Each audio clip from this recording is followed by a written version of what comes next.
আজি চেয়াৰমেনে কৈছে না 10 তাৰিখৰ আগত ৰিজাল্ট দিব। আজি চেয়াৰমেনে কৈছে না 10 তাৰিখৰ আগত ৰিজাল্ট দিব। হাই সেকেন্ডাৰী চূড়ান্ত পৰীক্ষাৰ ফলাফল কেতিয়া ঘোষণা কৰিব ইয়াক লৈ ছাত্ৰ-ছাত্ৰীসকলে বিভিন্ন সময়ত প্ৰশ্ন কৰি থাকে। ইয়াৰ মাজতে অসমৰ মুখ্যমন্ত্ৰী ডক্টৰ হিমন্ত বিশ্ব শৰ্মাই হাই সেকেন্ডাৰী পৰীক্ষাৰ ফলাফলক লৈ এটা স্পষ্টীকৰণ দিলে। তেখেতে কৈছে যে হাই সেকেন্ডাৰী চূড়ান্ত পৰীক্ষাৰ ফলাফল মে মাহৰ 10 তাৰিখৰ আগতে ঘোষণা কৰা হ'ব।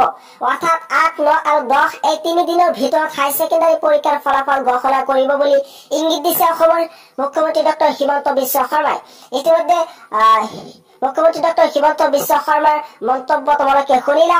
তেখেতে কৈছে যে 10 মেৰ ভিতৰত হাই সেকেন্ডাৰী চূড়ান্ত পৰীক্ষাৰ ফলাফল ঘোষণা কৰিব আৰু এই কথাটো ইতিমধ্যে আছেক বৰ্ডৰ অৰ্থাৎ আসাম হাই সেকেন্ডাৰী এডুকেশ্যন কাউন্সিলৰ যিজন চেয়াৰমেন আছে সেই চেয়াৰমেনে কৈছে যে 10 তাৰিখৰ ভিতৰত হাই সেকেন্ডাৰী পৰীক্ষাৰ ফলাফল ঘোষণা কৰা হ'ব।